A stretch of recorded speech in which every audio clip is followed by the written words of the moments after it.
Welcome back. You're watching Stock Watch this week, and joining me to unpack your stock-related questions this afternoon is Mutooni from Sanlam Investments. Start sending your questions via email to stockwatch@bdtv.co.za or via SMS on 41392 or on X at Business Day TV using the hashtag StockWatch. Thank you so much for your time, Roy. Quite an upbeat mood that we have come back to from our holiday on the markets today. And I'm wondering if all of it has to do with the Fed. And I think you have actually mentioned before that maybe the markets, it seems that there's a little bit of optimism because there is actually mention of rate cuts. As much as the Fed has kept on saying, you know, inflation is still too high for us to start cutting, but the fact that they have said that rates are coming, is that what is boosting the markets at this point?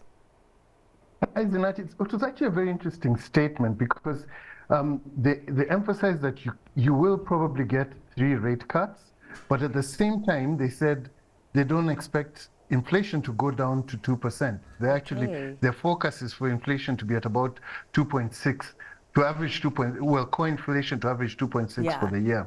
So I think what the market interpreted this as was that they're comfortable with inflation where it is right now. They're comfortable with the current pretty much full employment and the strength of the economy. So they're happy to see markets bouncing, and they're happy to see the liquidity growing. So I guess that's followed up. And then if you look at what actually happened in the rest of the world, the Japanese took out that whole yield curve control that they had. You saw the Swiss now beginning to cut rates. Basically, I think the message that is being telegraphed here is the rate cutting cycle has begun. Maybe the US is behind, not ahead, but by and large, what you're going to see is interest rates coming down in that second half. And I think that's what the market seemed to be liking. This is quite interesting. Roy, do you then think that globally we could see a narrative where central bankers are comfortable with inflation not going back to those historical targets that they have set, where now the world regime has changed and the economic regime has changed so much that inflation will actually just moderate at a higher level than had been the case previously? So I think the issue here is that while we're saying that in all likelihood, the cutting cycle will be the most synchronized we've seen in a long time. The problem is that you're seeing the US as the sole leg of global growth. So in the second half, what you probably have is softening global growth, but the US remaining strong. So what the other guys are afraid of is being caught with high interest rates and growth coming off very aggressively. And they're saying regardless of what the US does, they'll try to be as close as possible, but nobody can match the level of growth in the US. So effectively, inflation is important, but growth is becoming more and more important for the world ex-US. So I think when you add it all up, in all likelihood, what we end up having is interest rates coming down, the gap between the US and the rest of the world from an interest rate perspective widening, and the dollar strengthening. So that's not necessarily really good news for China and EMs, but in aggregate, I think in aggregate that's what seems to be panning out. Obviously, the big shock would be if unemployment took a big step up, or if the US suddenly had to start cutting aggressively because they start seeing that growth slowing down faster than they expect. Well, a sector of the JSE that has really gotten a boost from the market, kind of what the markets are digesting today, is the PGM shares. I mean, we've seen Sibanye soaring about 12% today. A question here, is it time to buy platinum shares? And if so, which shares to buy? We do know that a lot of investors are buying Sibanye today. Your take? So what you've seen, I think, since the beginning of the year is that the palladium price has recovered. Palladium, platinum, and rhodium more recently have recovered relatively significantly, bouncing off the bottom. They're well off their highs, that's for sure. But remember, the share prices had been sold off quite significantly. Now, there's always been the argument as to, is this recovery more short covering? Is it an actual resurgence of demand? It's not clear. I think what is clear is that these shares have really sold off, and the commodities had really sold off as well. Sibanye is probably your most geared. It's a low margin. It's the one that people tend to go to if you believe with a weaker rand and stronger palladium prices, the share price will skyrocket. That's the one, and it's also been the one that's been hammered the most. So I suppose you could say investors are bottom fishing, because if you think about it, if you have to pick between precious metals, maybe in the event where inflation is rising and economic growth is strong, gold has really moved. I mean, it's just gone up above its all-time high, whereas platinum and palladium have completely crashed. So I suppose it's the rational thing. It's a rational thing to do, to start looking at the stocks. But what is clear is what is not clear is whether this demand and these prices are sustainable over the medium to longer term. Yeah, pretty interesting. I think that you mentioned there that gold is at an all-time high, so maybe not going there. And maybe you are seeing some people maybe trying to take profit on there, but really where you'll find these cheap shares are in the PGM sector.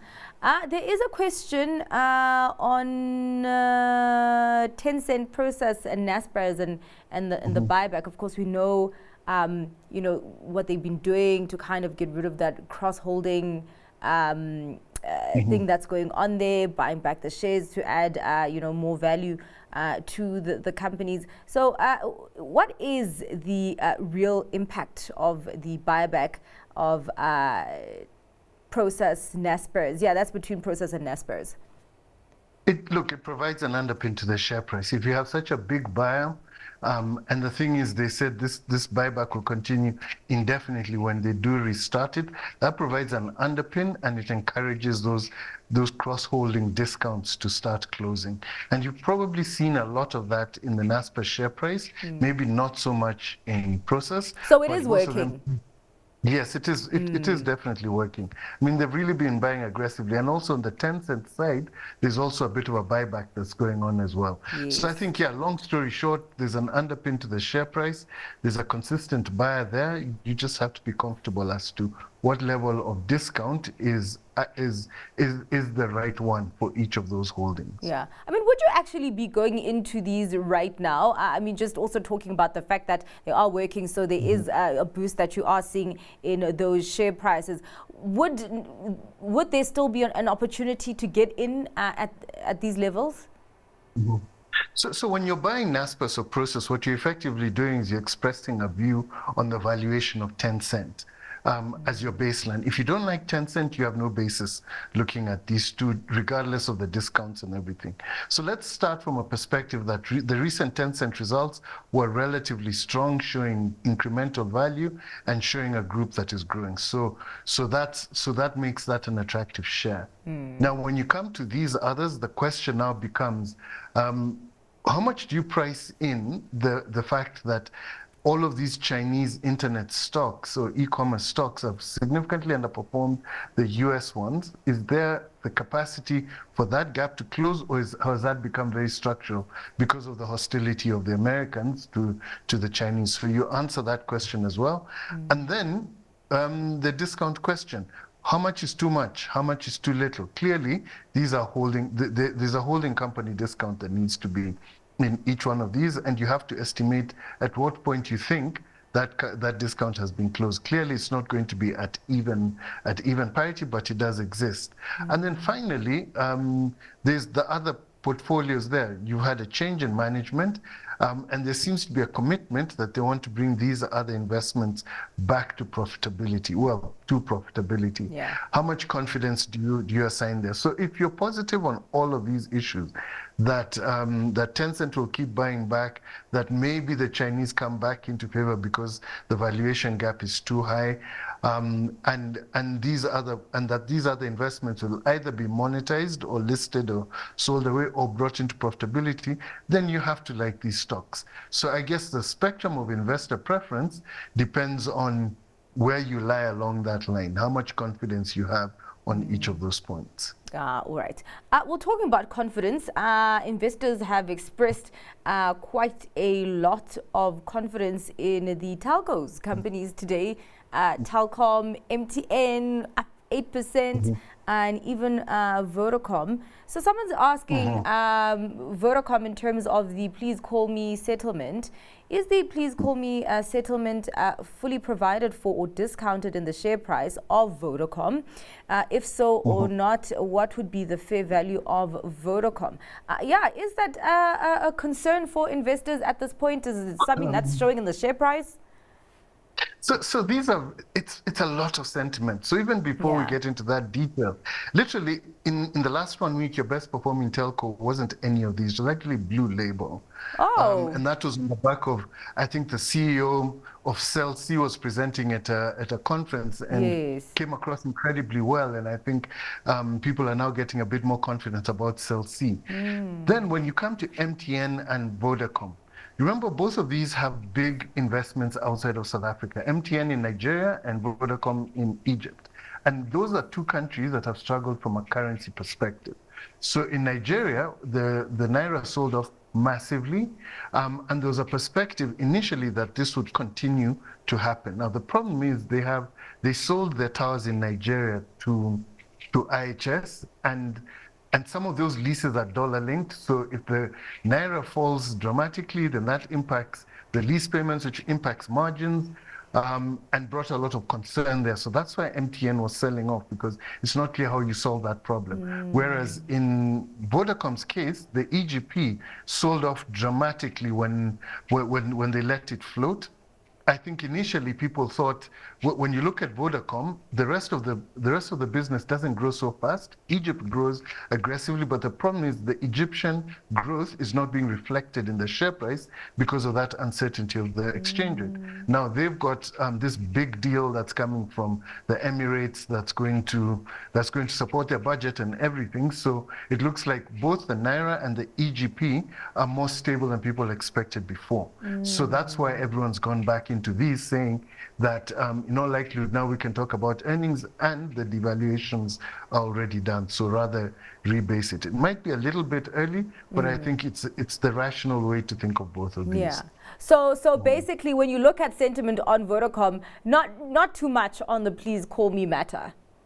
So that's a tough one, because it's very difficult to tell what the ultimate number is. So there's the 47 million, which was calculated using one basis, and then there's the multi-billions that was calculated on another basis.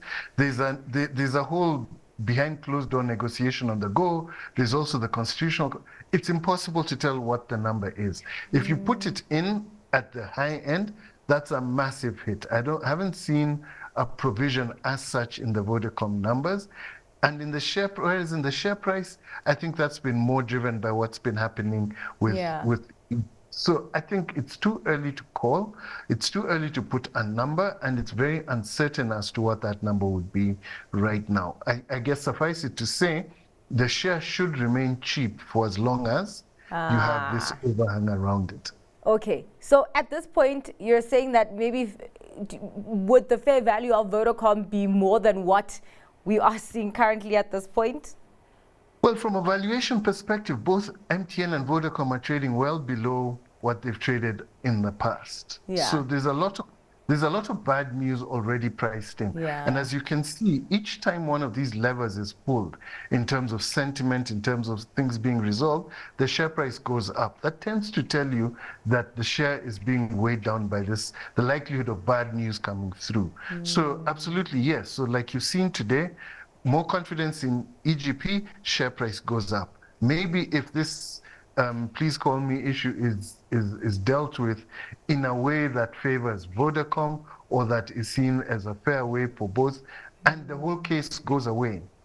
There's a resolution found, maybe the share price moves up again. Because remember, Vodacom was a pretty pricey stock previously, and it's derated quite significantly since then. All right. Well, before we get to your stock pick, I quickly want to go into Telkom. As we're talking about telcos, we can call today's Stock Watch the Telcos edition.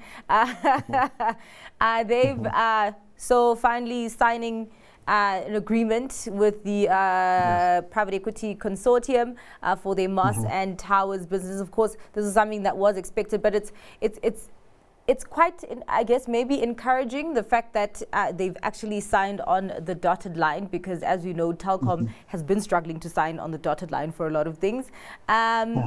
Does that give confidence on just Telkom and their strategy and where it's going?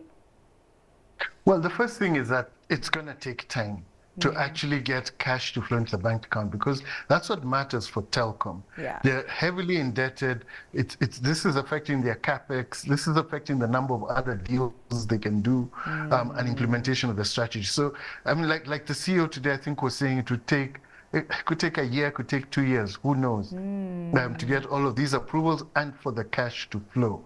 But from the perspective, when you look at it from a big picture perspective, when that cash does flow, that solves their debt problem, simplifies the group a little bit.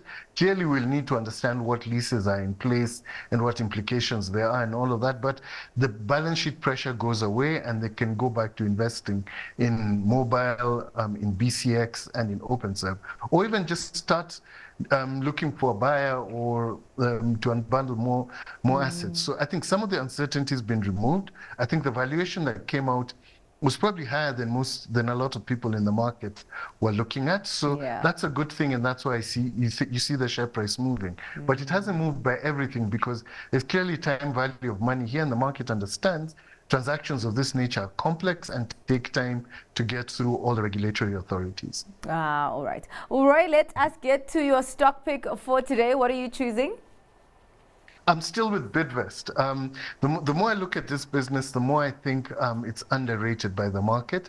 In their previous results, they showed that they've expanded the international business. It's now more than 20% of operating earnings, whereas the domestic business is actually generating very resilient results in the face of inflation and all the domestic problems you have here. The costs are not out of control. There's good cash generation there. And what you're seeing them is holding up margins. So this is a business, if it's doing this well during these times, and despite the high base, if the economy does start picking up, this is one of those businesses that you should see being re-rated.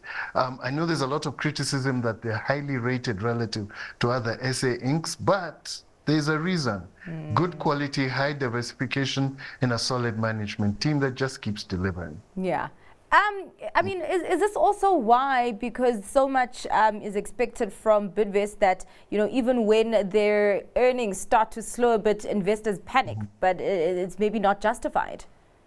I think what basically happened in December when you saw that sell-off was that the trading update was not particularly clear, and it seemed quite somber relative to the performance they had before. When you look back to that trading statement now, everything they said happened. It's just the tone, I think, was a little bit negative relative to what investors are used to, and that's where the sell-off came from. I mean, make no mistake, they are an SA Inc. business primarily, but I think the way they manage it and the exposures to the economy are very well structured to ensure that even if growth is high single digits, it's still a quality company that earns more than its cost of capital, and will continue to do that over the short to medium term. All right. Well, thank you so much for your time and giving us your analysis on the questions that have been put forward by our viewers today. Roy, appreciate it. That was Roy Mutooni from Sanlam Investments.